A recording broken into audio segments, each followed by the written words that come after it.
1, 2, 3. All right. So, yeah, let's see what we have for today. So some people are asking about the homework for chapter 12. So it's already up. So I think I posted that yesterday. So and then it's normally at least a week to complete it. So it's going to be due sometime 11:59 p.m. next Wednesday. So just be aware of that. So then I think most likely today or tomorrow we'll have another homework. So typically we'll have a homework after again every presentation. So it's either the day off or the day after, right? So just keep an eye on that. So they are in OWL. So the OWL is not synchronized with Brightspace, unfortunately. So you just need to like check it periodically, but kind of do that kind of the day after or the day of the lecture presentation, and then I think you'll be fine. So then, yeah, we have the worksheets as well. So yeah, I'll be making several copies. Looks like we don't need a lot, so because people use maybe electronic versions, which is great as well. So, but if you want to write and draw on the worksheets, you can do that. You can pre-solve them, so to speak, beforehand.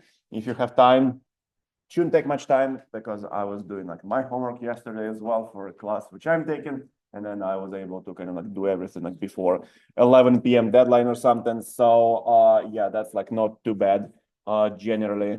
I hope so. Yeah, we'll have the like 3 activities today at least. So that's as usual for the extra points as long as you perform well. And yeah, so let's take a look at the continuation of chapter 12, where we stopped last time on Tuesday. So let's see what's happening. So yeah, basically, yeah, we'll be using Google Classroom today for some questions as well. But now we're going to take a look at, so yeah, we were counting the like sigma and pi bonds. So that's very good here. So now maybe let's take a look at some kind of like review, right? So I'm going to show a relatively short, let's say, alkene, right, which is going to be looking like this.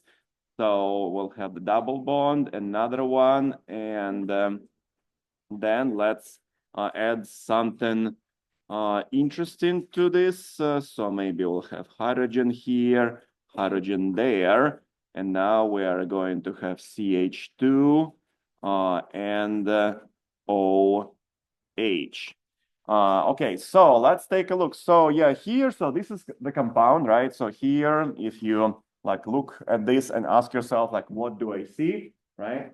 So you can maybe say, well, I can see the alkene as a functional group present in this compound, right? So then I can see the OH, which is connected to the carbon. It's an alcohol, all right? But then you need to also kind of like check yourself, right? So because typically, it's kind of like shown in the sheets when you work on that, somebody presents, which is great, right? So, but sometimes people make mistakes, right? And then they correct themselves. So, which is also like quite excellent. So here, I made a mistake already. So, and then I'm just gonna like ask you what happened in this case and how it can be potentially kind of like improved, right? So let's take a look at this situation, right? So it's going to be a little bit of the creative question, so to speak.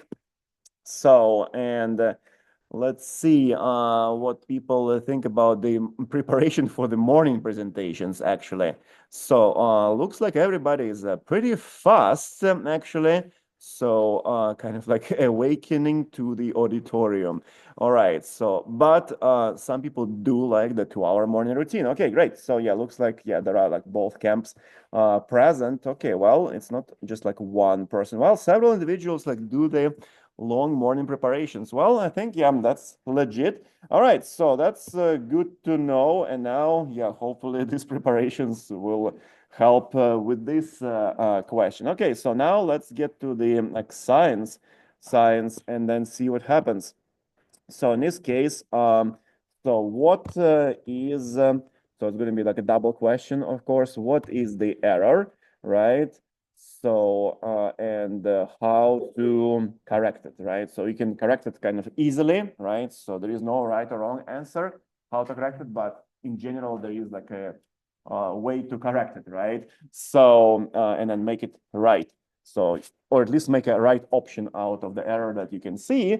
So, and how to correct it. And then how many pi bonds do we have here? Pi bonds do we have? So that's gonna be kind of like the question here. So I'm gonna make a question, create the question. Right. So let's think about it. So yeah, now it is posted in the Google Classroom. So what is the error, right? So now it's going to be a little bit about like revision, right? So and then you can creatively respond to that. But of course, like not everything will be applicable here. But you have like several options to correct it in the right way, so to speak. Right, and also we need to find the pi bonds in this case. So like how many pi bonds do we have, right? So that's going to be kind of the case here. So double question. So sigma bonds will be a little bit more counting, I would say, but maybe we can make it. Maybe it's going to be the follow-up. All right, so let's see what people say. So we have quite a bit of activity going on already. So maybe the 2-hour morning routine pays its dividends. Who knows? So let's say there is a observation saying that the second carbon is missing a bond. Okay, so yeah, that's good. So it is missing a bond, and then how can we correct it, right? So we so far only have the missing bond. Okay, so some people counted the sigma bonds as well, right? So that's an awesome job. So let's see if it's really the case, right? So then we have, yeah, 3 bonds, people say, but how can we correct it, right? So that's going to be the question. So, and then we have 1 pi bond so far. So that's like the majority of the people that respond with the 1 pi bond. And then that's going to be the case. So that's going to be your pi bond right here. So which is going to be part of the double bond, right? So typically, not typically, but like we know that in the double bond, we must have the sigma and pi bond. So that's how double bonds are made, right? So in organic chemistry. So then somebody counted 7 sigma bonds. Let's see what happens here. So we have 1, 2, 3, 4, 5, 6, and then we have 7, 8. I would say it is 8 sigma bonds in this molecule. So yeah, almost there. So that was a close call. So sometimes people kind of miscalculate them like big time, as it was seen from the past experiences. But here it's close, right? So just kind of like show all the bonds, and then you will be fine if you want to count them, right? So because sometimes it is a question.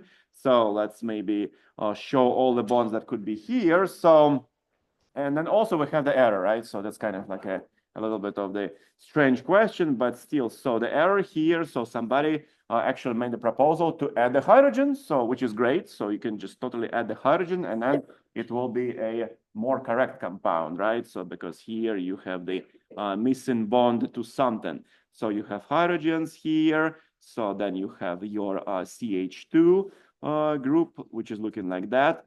So then we have O and H, right? So maybe like lone pairs. All right, so now if we want to count the sigma bonds, so what do we have here? So we have 1, 2, 3, 4, 5, 6, 7, 8, 9. So now we have 9, right? So like in the corrected compounds, we'll finally have the 9 sigma bonds.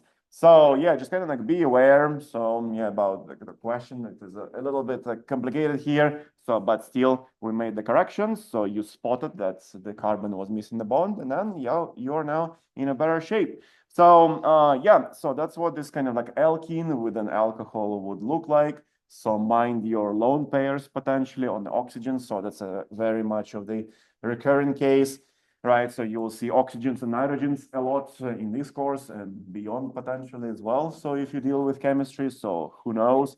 But those are kind of like a very frequently encountered topics, right? So now let's take a look at the next situation. So, and then, yeah, only 1 pi bond is present. So if you had a triple bond, then ask yourself that what's in the triple bond, right? So triple bond is supposed to have a sigma pi pi. So that's the combination of the bonds in the triple bond. Every single bond can be considered as a sigma, so that's a sigma, sigma, right? Sigma as well, and so on, right? This is also sigma, this is also sigma bond. So because they're all just single bonds, right? So now let's see what we have next. So next one is the kind of like a geometric isomerism, right? It's a special kind of isomerism. So when you still need to kind of like you have almost the same combination of the building blocks, right? So but the building blocks are arranged differently. And then you can go from one combination to the other only by breaking the bonds, right? So that's basically going to be the case here for this special kind of isomers. So which are called geometric isomers. And then for now, we are just going to consider two types, right? It is the cis and trans isomers. So what happens here is that like we need to note some things, right? So as we try to like look at this topic. So first of all, we will see the double bond in the alkene, right? So we must have the alkene to have the geometric like isomers possible at the first place. If we look at the like alkanes, right? Remember there was the term called conformation of an alkane. So there you can just like make the different like shapes, all right, of the molecule just by rotating the about the bond, right, of some sort. And then you have like methyl under, methyl over, just because of the rotation. So in case of the double bond, apparently the rotation, the free rotation is not possible.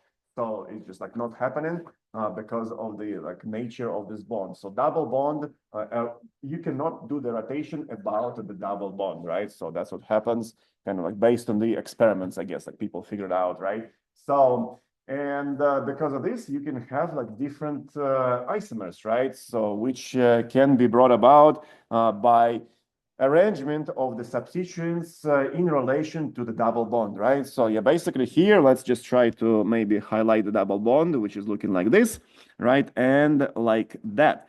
So now, if you look at the building blocks, right? So they're all the same. It is, if you just kind of like spell them or read them aloud, it's going to be CH3 or methyl, as we know at this point.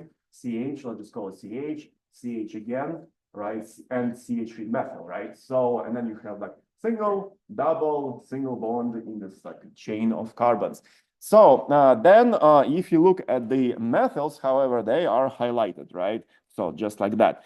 So now I'm gonna kind of like highlight them maybe with the blue colors like this and like that. So now you have two options here. So let's call them A versus B. So, and now your task will be in the Google Classroom just to describe what's the difference, right? So how would you describe how is A different from B?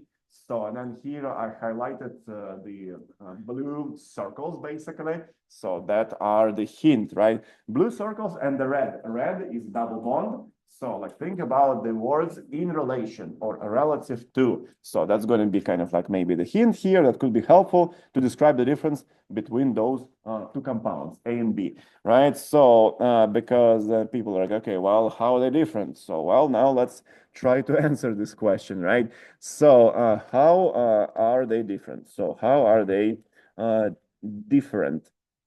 So, and by they, different, by they, I mean, so that's a question. Okay, good. So the isomers, right? So you have your cis 2-butene and trans 2-butene. So that's what they're called. So you see the names from the nomenclature perspective, which we'll look at later today. They're kind of like the same, right? If you just like look at the pure words, right? So 2-butene, 2-butene. So it's similar to what we saw in alkanes. Just like, for example, Lucas was showing us, okay, it's going to be like 3-iodo, 4,6-dichloro, something, right? Some kind of like alkane. So here, 2-butene. So it almost looks like butane, but we have also 2 here in front of the kind of like name, the chemical name. So it's like about position of something, right, in this like chain of the carbons. And we have here 2 distinct things, which are cis and trans, right? So which also can think about, can also give us some ideas about what those mean, right? So cis and trans. So what's like trans in general? What does that mean, right? What is cis, right?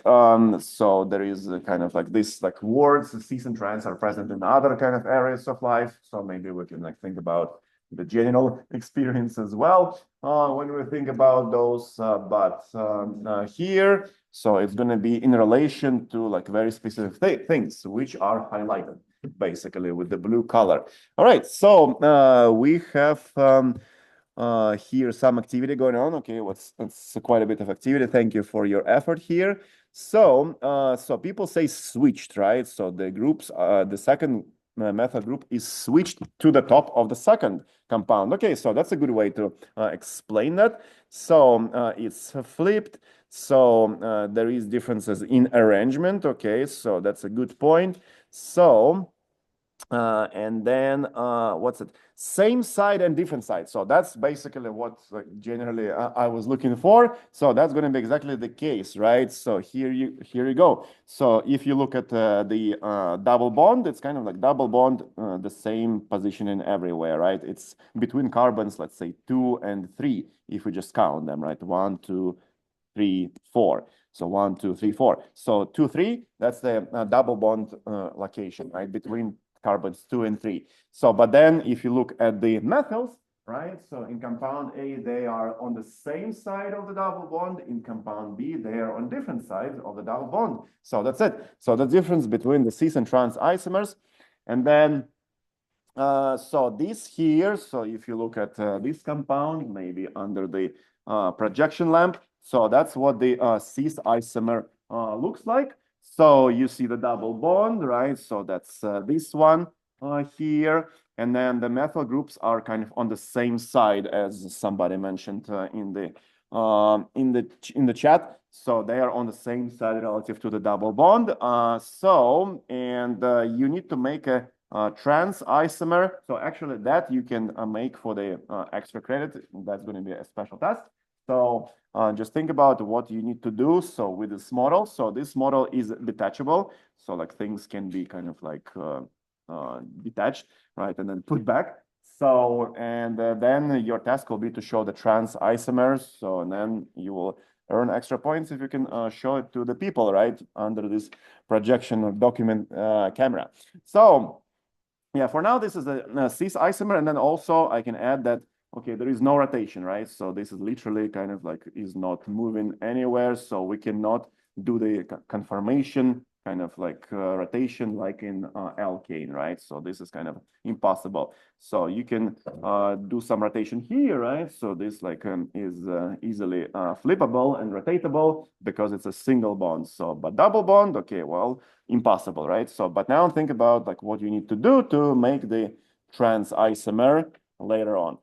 Okay, so let's see. I think, yeah, you go ahead. I don't think that you went in the past, so we'll try to give options to the people, but we have more tasks. We have at least 3 more activities on the sheet. So now let's see how we can make the trans isomer. There is going to be no rotation, right? So it's going to be like in, let's say, some other isomers of alkanes, right? When you need to actually break the bonds and then make the bonds. So let's try to give it a go. Do you wiggle them out? Yeah. Okay. Okay, so you can do, okay, well, we broke bonds. So that's what's happening, right? Under the camera.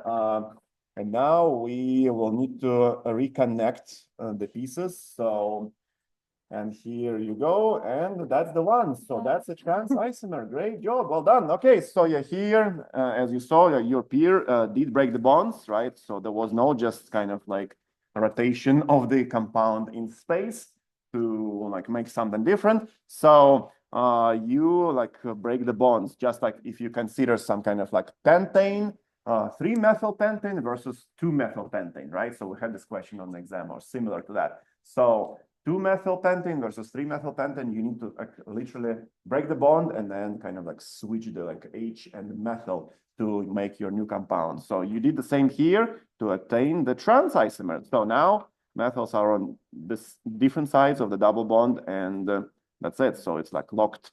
It's unrotatable back to the cis. You need to break the bonds to make the cis. All right, so that's what kind of this geometric isomerism is about. So maybe there are some kind of like other special cases, right? So you might have also different groups. So that's what other examples of cis-trans isomers can look like.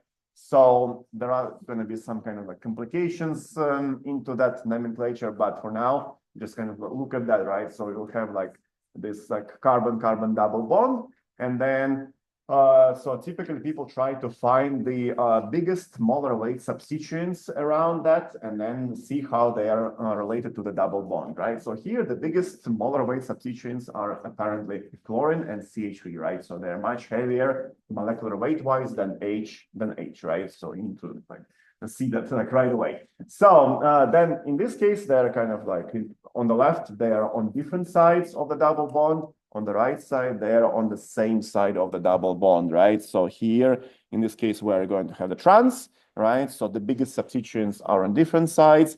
And here we have cis. So the biggest substituents in terms of molar weight are on the same side of the double bond. So then this is going to be kind of an exception here. So if you have some kind of a case like this, right? So you have the same substituents on one of the carbons of the double bond, then no cis-trans isomerism is possible, apparently, right? So if you have the same groups like here, right? So on this carbon, you have HH, so no cis-trans isomerism is going to be possible. So, or in this situation also, that's not going to work out. No cis-trans isomers will happen, right? So you are going basically to have kind of like the same compound in this case.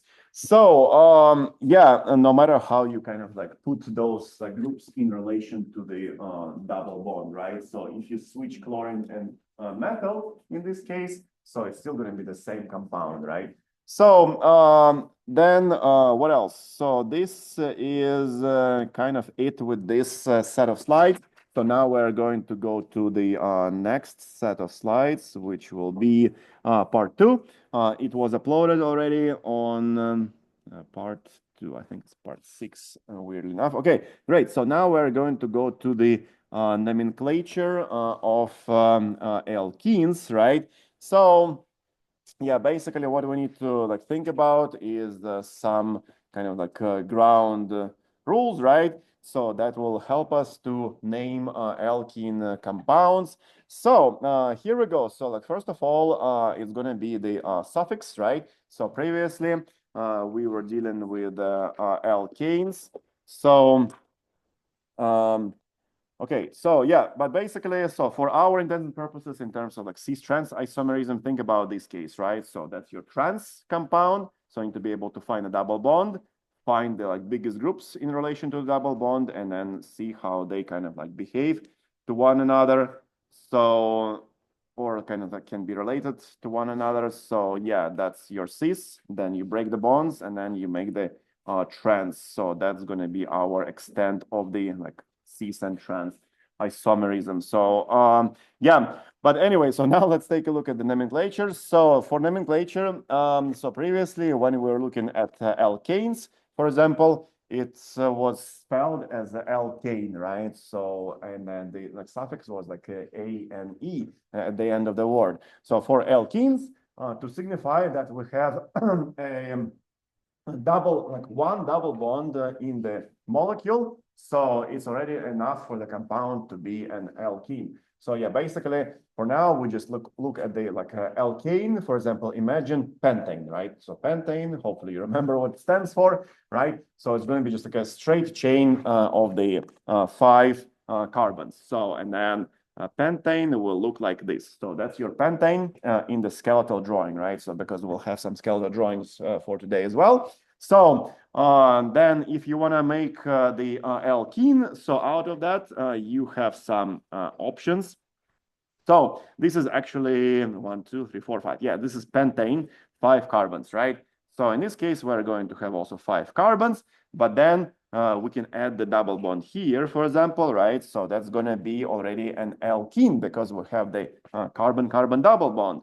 So, and then also what happens is that you can make isomers for alkenes just by moving the double bonds. So it's going to be kind of the same skeleton, but let's just put the double bond like here, for example. So that's going to be already the isomer. So because the location of the double bond is different, right? So here you can think about this kind of like thing, assess it visually, and then you will see that the double bond is somewhere kind of like at the end, right? So sometimes they call it officially like a terminal double bond, right? So because it cannot be like here somewhere. So it's here, and that's it. So it's like between this kind of like terminal carbon and this second carbon in the chain. So then you can move it like maybe between carbons, for example, 2 and 3. So that's kind of another option. So if I want to move it further, so maybe here, so that's kind of like doesn't make any sense, because if I just flip this compound like 180 degrees, I will get this compound, right? So they will align, as some people are mentioning in the past. So, and then if I draw something like this, so I'm gonna flip this compound too, and then I will align this compound with that, right? So basically I could only make looks like 2 isomers by moving the double bond along the chain of 5 carbons in a straight chain, right?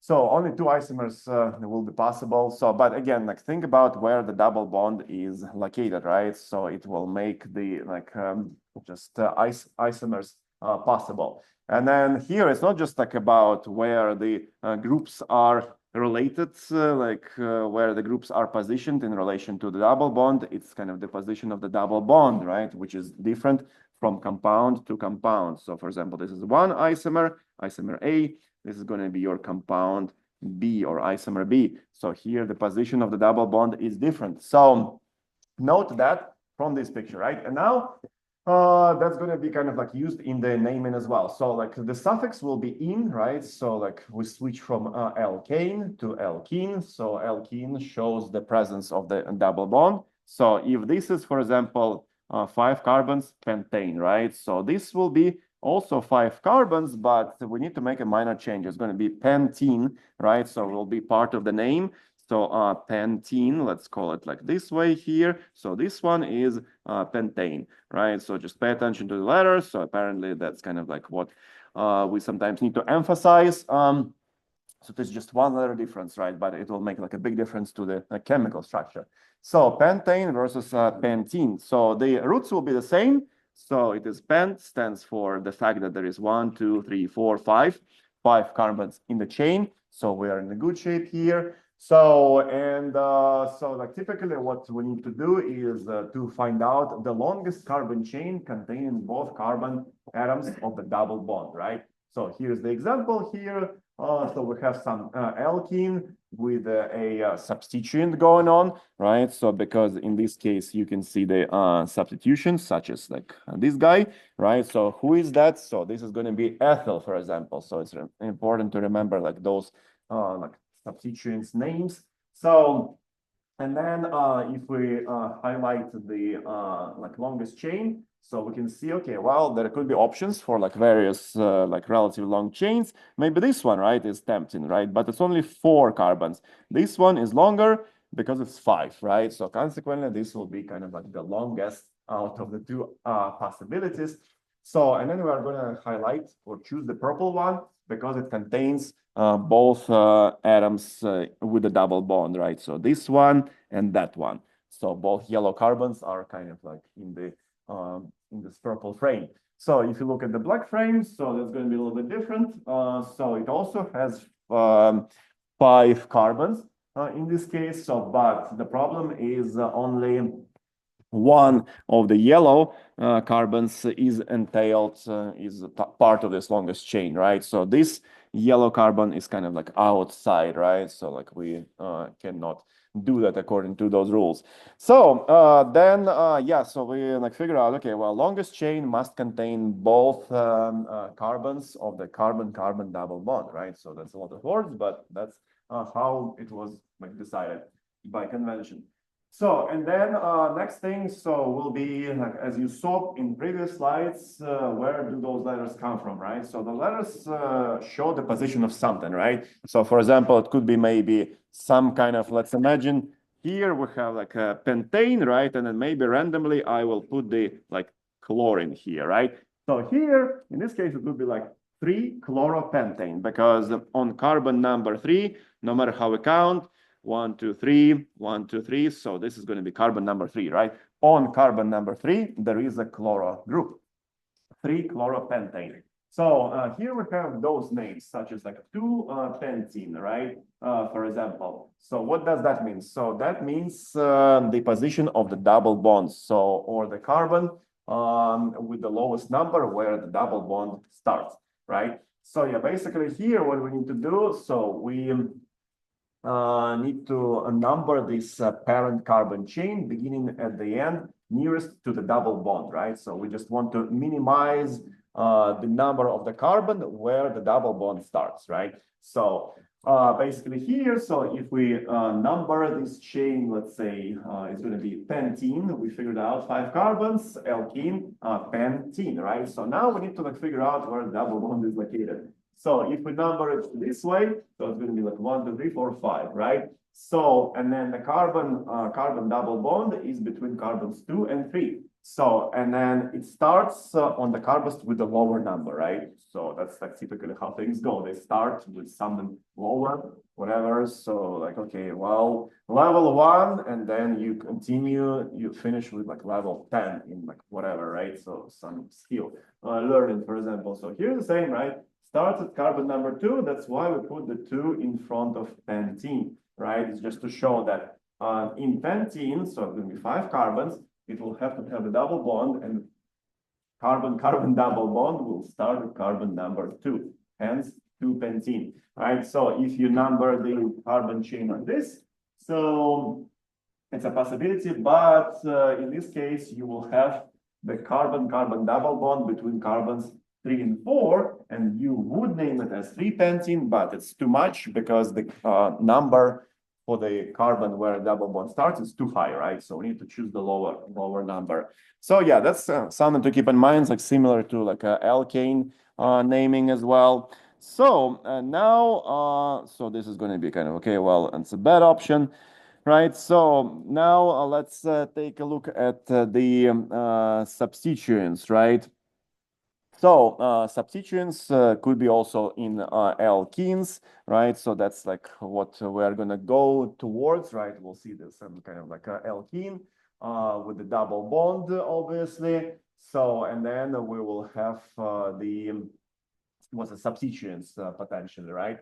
So then we need to begin the numbering. So if we see the double bond kind of like in the middle, right, such as in case number 4, then we are going to kind of like, no matter like how we count the numbers, right, or the carbons, the double bond can start on carbon number 2 either way, right? So that's what is good about this like equidistant bond position. So in this case, but we have the substituent now, right? So which will like be the second sort of like frontier of like thinking, right? So we need to start numbering from the end, which is closer to the substituent. Substituent gets kind of the upper hand, right? So because the double bond cannot make us a decision. So in this case, you have the substituent, which will be, as we see here, it's chlorine, right? So it's closer to the like right end of the chain. So that's where we'll start the numbering. So then in this case, if you think about it, so the double bond will still be on carbon number 2, no matter how you look at this, right? So, but chlorine will be either on carbon number 1 or carbon number 4. And then we're going to choose the not the right possibility, right? So this is going to be kind of like not the option for us. So, but we are going to choose the first of the left side option because it will again minimize the number for the position of the chlorine substituent. So then what else do we have? So we have okay, so we are going to like look at how the substituents are numbered and named. So but basically we are going to start with the substituents, right? So where they are placed. And then we are going to continue with the position of double bond, and finally the root with the kind of like suffix, right? So now here we are going to look at some examples, right? So some of them are pretty straightforward, some of them are not. So here we have basically like some things to identify, right? So first of all, everywhere we can look at, it's going to be an alkene, right? So the term here is alkene, not like diene. So sometimes you will see the diene. Diene is going to be like the type of the hydrocarbon that contains two double bonds, right? So between some kind of carbons.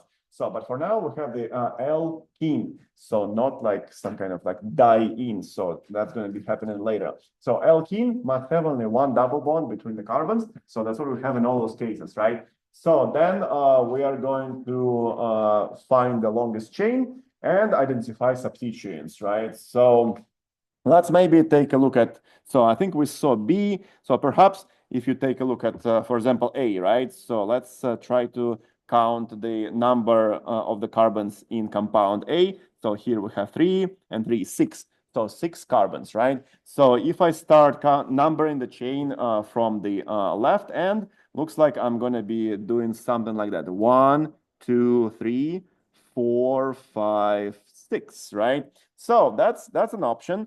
So the double bond will start on carbon number 2. So if I'm going to go maybe, let's say, from the right side, it's going to be like this. 1, 2, 3, 4, 5, right? So obviously, 4 is going to be higher than 2 if you decide to name the chain from right to left. So it's going to not work out. So like we'll go with the green numbering scheme. So then it's going to be a kind of like left to right. So the double bond will start on carbon number 2, right? And finally, when you decide how many carbons we have, right? So, or C, 1, 2, 3, 4, 5, 6, right? So it's going to be, so the root will be hexene, right? So we'll have hex as the root. So rather the suffix will be ene. So hexane, hexene, right? So because we have the alkene here, so we have the hexene in this situation. And now you just need to show the position of the double bond, so which will start on carbon number 2. So like 2 hexene, right? So that's the one. So this case, so this in this situation, we're going to have kind of like, what do we have? Like 1, 2, 3, 4. 1, 2, 3, 4. So 1, 2, 3, 4, 5, right? So the number 5 is kind of tempting, but it doesn't contain all the carbons. So yeah, if you just look at this situation, that's the longest chain, but only contains one carbon, unfortunately, from the carbon-carbon double bond, right? So that's why the yellow situation will not work out for us. So we need to cancel that. So in this case, we're going to look at this, maybe 1, 2, 3, 4, or like that, 1, 2, 3, 4, right? So it looks like they will be the same. So yeah, because no matter how you look at this chain, either if it's this, right, chain, 4 carbons with a double bond, right? So double bond is entirely in this chain, and then you have the ethyl.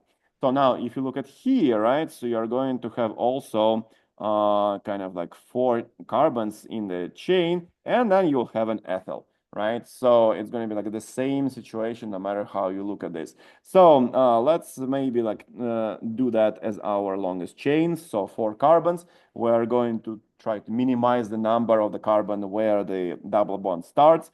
So we'll name it as like, or number as 1, 2, 3, and 4. That is 4. Okay, so then we'll have the substituent, which is going to be in the green circle. So, and here we go. So let's now kind of like show the position of the substituent, right? So we are going to have here on carbon number 2, we will have the ethyl, right? So then let's say it this way, 2 ethyl, right? 2 ethyl. Carbon number 2 has the ethyl group, in other words. So 2 ethyl, then we're going to show the position of the double bond. So double bond starts on the lower number carbon, right? On carbon number 1, double bond starts. So it's going to be 1. So on carbon number 1, there is a double bond in our alkene, right? And the alkene is butene here, right? Because we have 4 carbons. So this will be butene.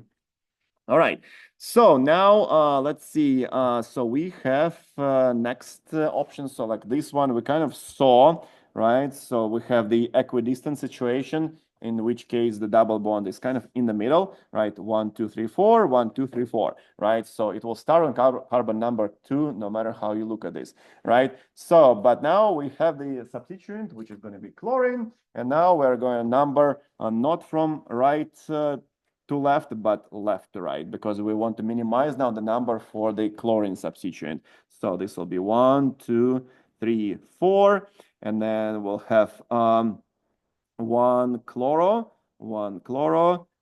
two butene, right? So now we have the last option, which is C, and then if you wanna name it with the like circling of the main chain and such, so you have a chance to do that. So that's gonna be okay. Well, you can go ahead and do that. So that's a sheet of paper right here, and let's see what we can do. All right, so some colors, multiple colors even. All right, so let's give it a try.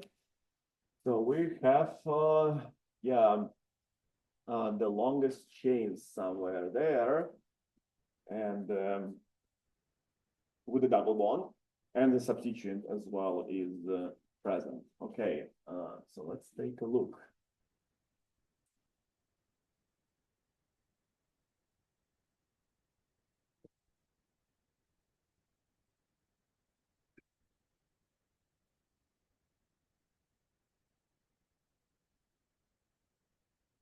Then goes, we try to minimize the numbering for the where the double bond starts, right? So that's why we start left to right.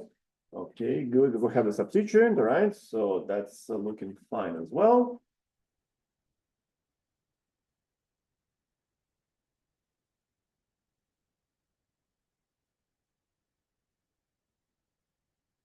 All right, so then that's a new substituent, right? Previously we had lots of methyls, ethyls. Thank you for your work. And now we have the propyl. Great. So that's the propyl. So here also like people are asking what about isopropyl? So that's probably going to be like a good potential like segue. So you have the isopropanol, right? So that's the like medical usage alcohol, and it looks like that, right? So you will have, so just like it was shown here, so CH2, CH2, CH3, remember? So like here, notice that the bond is on the kind of terminal CH2, right?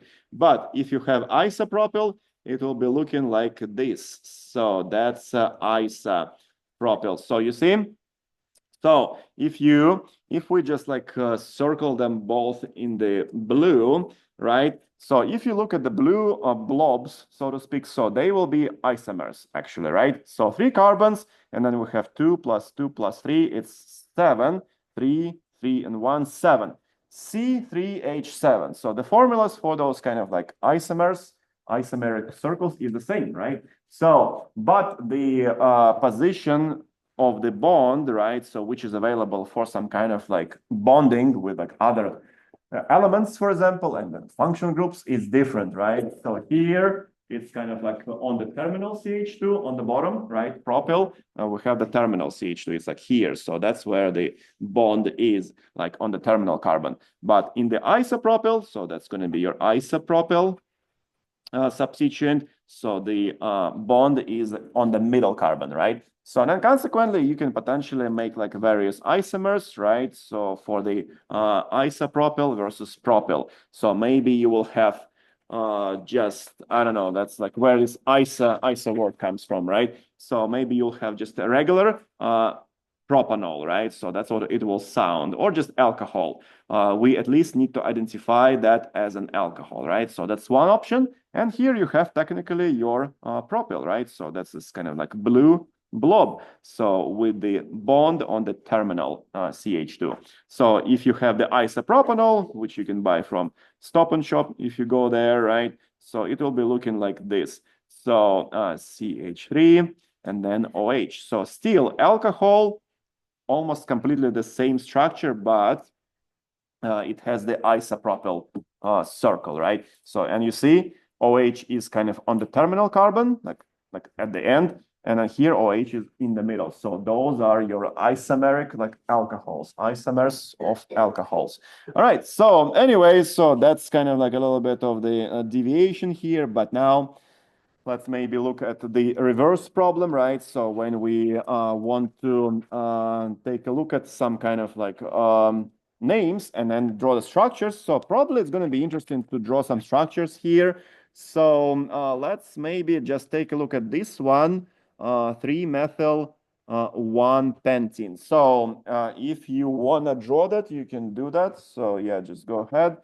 So maybe some like rapid fire, so to speak, and see what we can do. Okay, 3-methyl 1-pentene, colors and the sheet of paper. Let's see what we can do.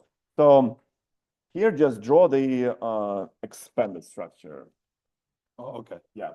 So just show the bonds, and then we'll eventually switch to the skeletal because we have the activity sheet for that stuff.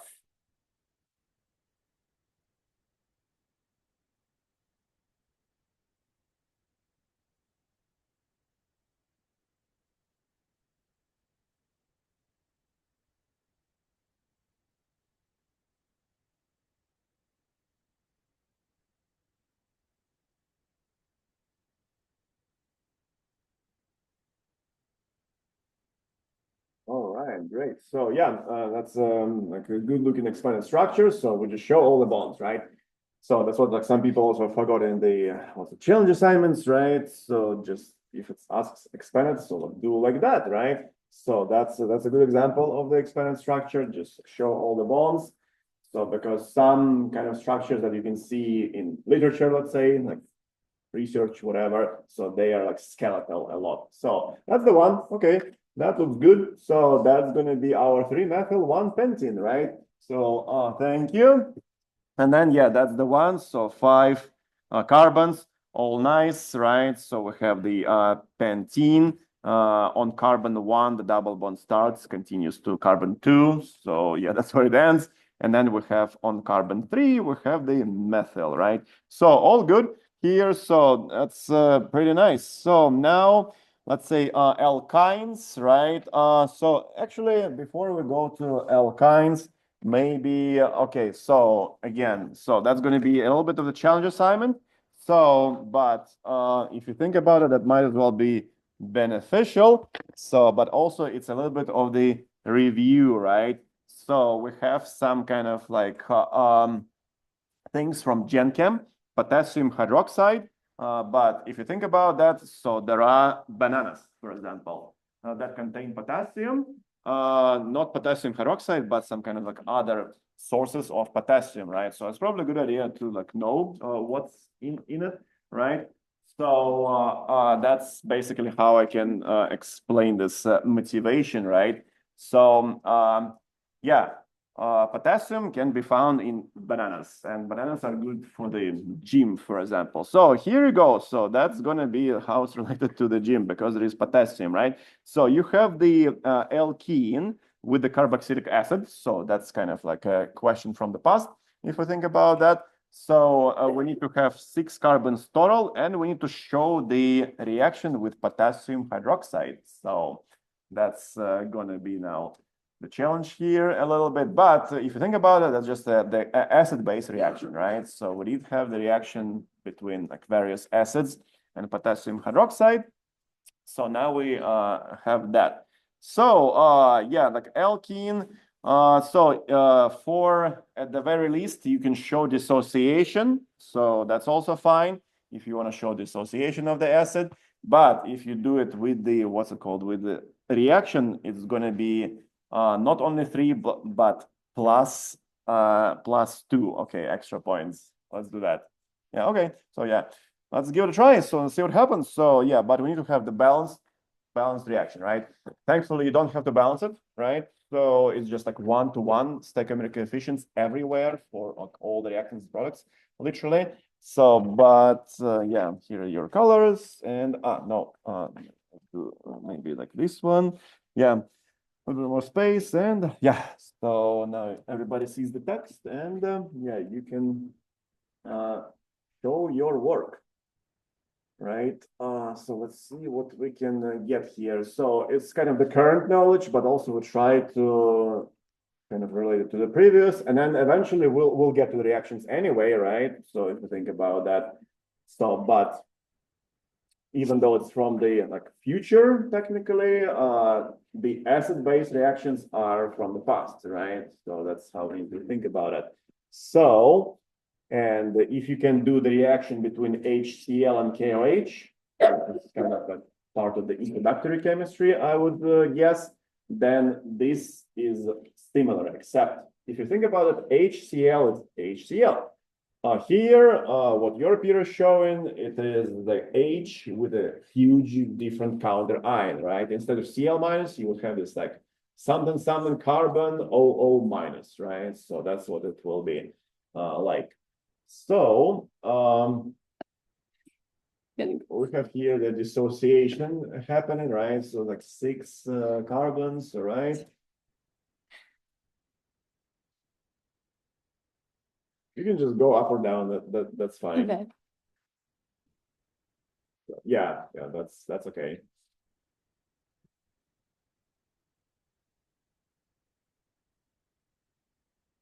All right. So we break the OH bond, right? So yeah, let's try to make the correction though, right? So that's the acid dissociation. And we need to show only H plus. Let's remove OH minus completely. We just show H plus. That's going to be for the dissociation, right? So let's do it H plus. Okay, great.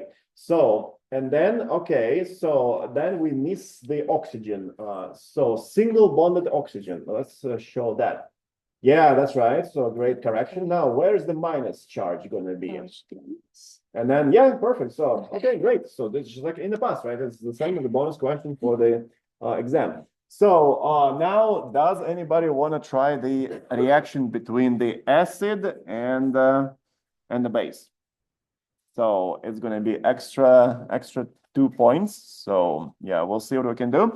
So what is potassium hydroxide? So I can give some hints, right? If you want. So just think about it. So that would be plus, that would be minus, right? So now if you react that with KOH, so you will have this and that in the KOH. So now the key word will be the ion exchange. So the ions will need to switch, as some people say. So here you have plus minus combination on the left side. And now on the right side, so like here, right, you will have the new combination of plus and minus charges. So that's all will happen. So if you want to give it a try, you might as well like show the products.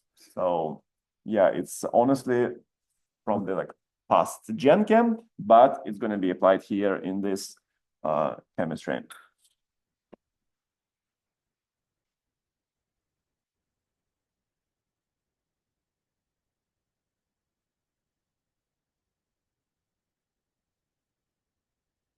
So it is the ion exchange, right? So you have one combination minus plus and plus minus. Then you need to make a new combination of minus plus. You cannot put together plus and plus or minus minus. It's only going to be minus plus, but the new combination, right? So that's the exchange.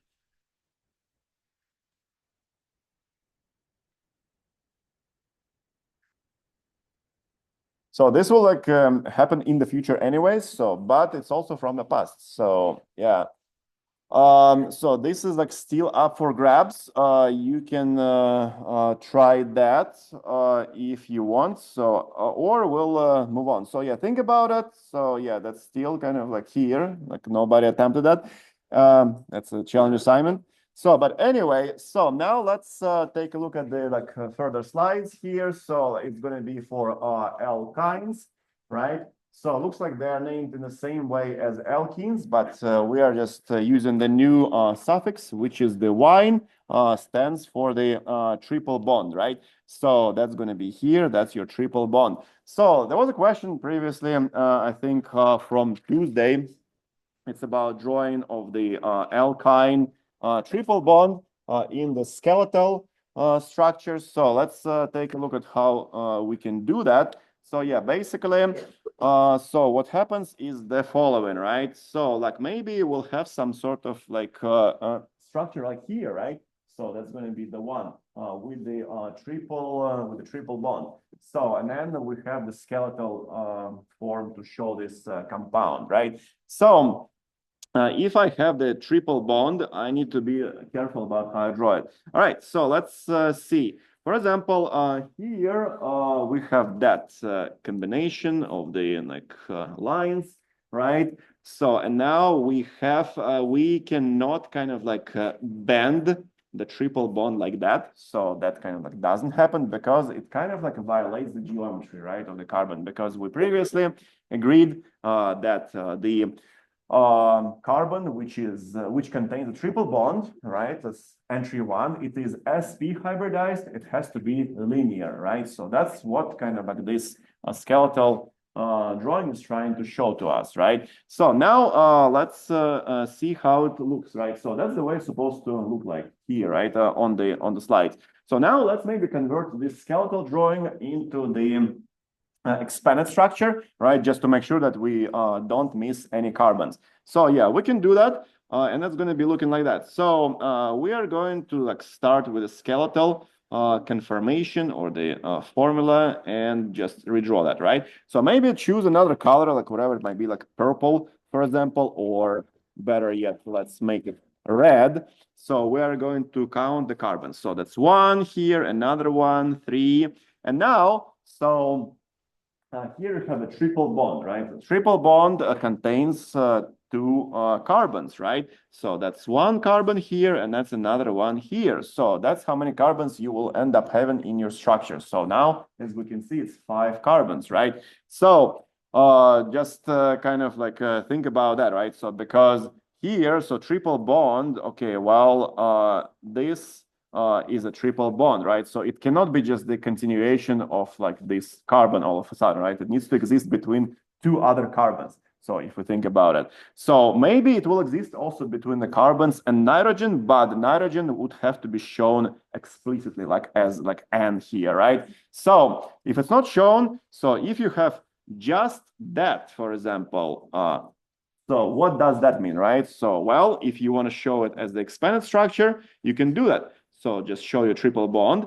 So this is still an end, and this is an end, right, of this kind of like bond situation. So then it's going to be carbons. Carbons will be implied. So also what's implied is what's not shown, right? So we don't show carbons and hydrogens. So carbon is still tetravalent. So consequently, we are going to like sort of attach only one H to each carbon here, right? So now we are going to take a look at this kind of like more complicated structure here on the top. So let's maybe make I would say at this point, it's not going to be expanded. Let's make it like condensed, right? So CH3, right? So then we'll have here CH3 again. So in the center here, we're going to have the CH, right? So that's our like only possibility here. 3 valences, then one more is available for an H, which is not shown. Finally, so here's going to be the tricky parts. We're going to have C, then we will show the triple bond, another C, right? So now count the bonds, right? 1, 2, 3, 4. So this carbon is good, so it doesn't have to accept any more hydrogens, right, on it, because it has 4 valences occupied, right, with Aquarius bonding. So this one, this carbon here, the terminal one, has 1, 2, 3. And now, as you were saying, right, so something is missing. So what's missing? One more valence. And then if nothing is shown, it's going to be just H. So that's going to be just kind of like the thing about the triple bond, right? So we can maybe take it up a notch a little bit. So if you want to add, let's say, methyl here, you can do that. So it's going to be looking like that. So maybe let's make it ethyl, right? Because why not? So if you want to show ethyl, just go ahead and then do this kind of like angle writing, because this technically is an alkyl part, right? It came from an alkane from ethane.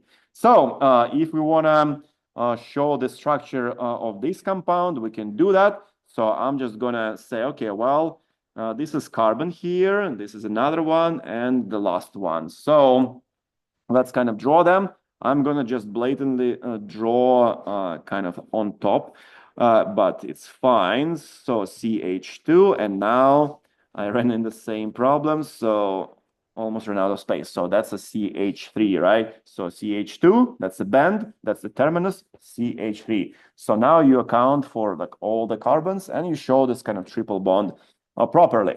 So yeah, just something to keep in mind. So now let's take a look at maybe the naming of alkynes, right? So here we go. So let's take a look at just this example, whatever it's called. So this one here, right, on the bottom. So we need to find the longest chain and the triple bond position and the substituents, right? So that's going to be our kind of like objectives here. So what's the longest chain? The longest chain must contain a triple bond, right? So it looks like it's going to be somewhere like in this region. So we have here, let's say 1, 2, 3, 4, 5, 6, 7, or we have 1, 2, 3, 4, 5, 6, 7, 8, right? So it looks like it is 8 carbons. That seems to be the longest chain. This is just 4 carbons.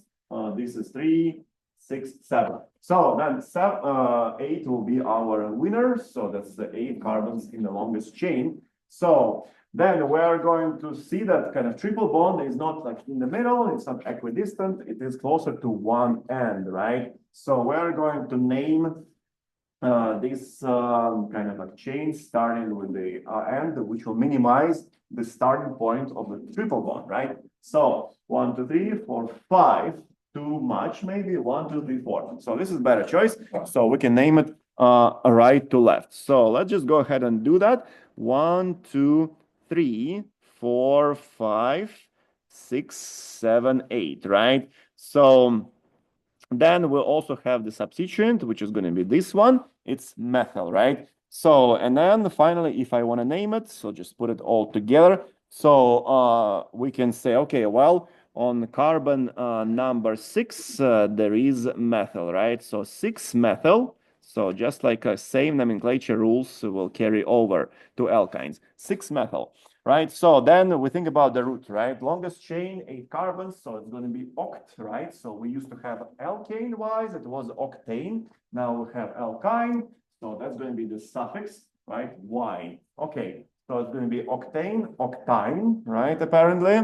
So we have octine as our alkene. And also need to show where the triple bond starts, right? So it starts on carbon 3, ends on 4, just like FYI. So, but we are going to have here 3. So 3-octine. So 6-methyl, 3-octine. On the 6th carbon, there is a methyl. On the 3rd carbon, the triple bond starts, and then we have the octine in this case.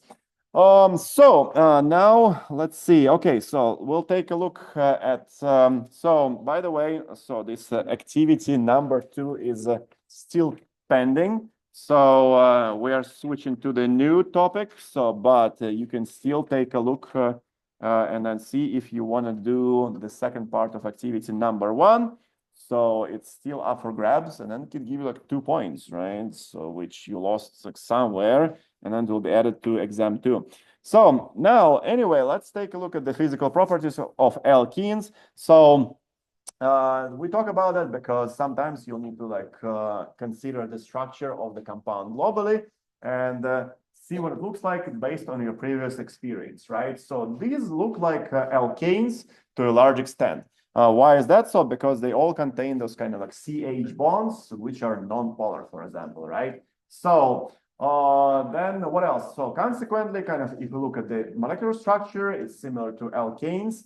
If we remember the physical properties of alkanes, then we can kind of say, okay, well, potentially the physical properties of alkenes will be similar to the ones of alkanes, right? Because of the structural kind of like similarities. So, and then here you go. So they are non-polar. So that's going to be number 1. So maybe that's a good question for just exams in general, right? So why is it non-polar? Then it is consequently not soluble in water, so it is not miscible. Remember this adjective, right? So it doesn't make a solution, as somebody mentioned when we were talking about that at the office hours. So it does make a solution. So What does it mean? So it means it's going to be just like oil and water type of behavior, right? So if you add the oil to water, it will likely like float on top of the like water like container. So same here. So alkenes will like float maybe on water, so they have less density than the water, so they will not make a solution with that. They are not miscible consequently. So then what else? You have here kind of increase in molar weight. So the more carbons you have in alkenes, the higher the molar weight. And consequently, your kind of like melting points will become higher and the boiling points will become higher as well. So now let's take a look. Okay, so we have here activity number 2, which is with the alkyne. So for which we want to show the skeletal formula and expand it. Let's just start with that. So, and then we need to have the amino group in the alkyne of choice.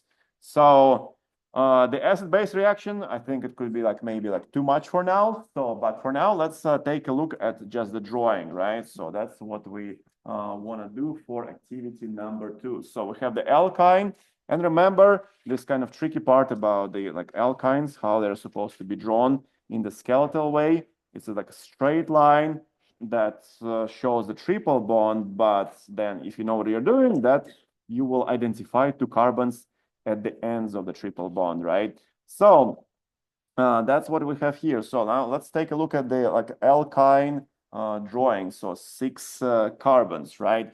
So that's pretty much going to be needed for the future, because we'll be like looking at the like, chemical reactions of alkenes and alkynes after we're done pretty much with the physical properties. But now there's going to be a chance to like solidify that knowledge and then try to do the alkyne with an amino group and 6 carbons total. All right, so let's do that. So 6 carbons and then the amino group. So acid-base reaction is not needed right now. So let's just kind of like get to the drawings. So that's going to be the first priority, I would say.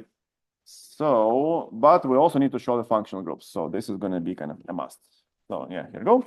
Colors, maybe a little bit more. And yeah, let's take a look at that. And what am I doing first? Sorry. Activity number 2. Just the first part though? Yeah, let's start with the first part. So, but if you want to try the acid base, you can do it. Yeah. So that's going to be great. So let's see. All right. So we have the alkyne. So I want to show the skeletal and expanded structures. 6 carbons, and the amino group will be also present in this molecule. Let's see what we got.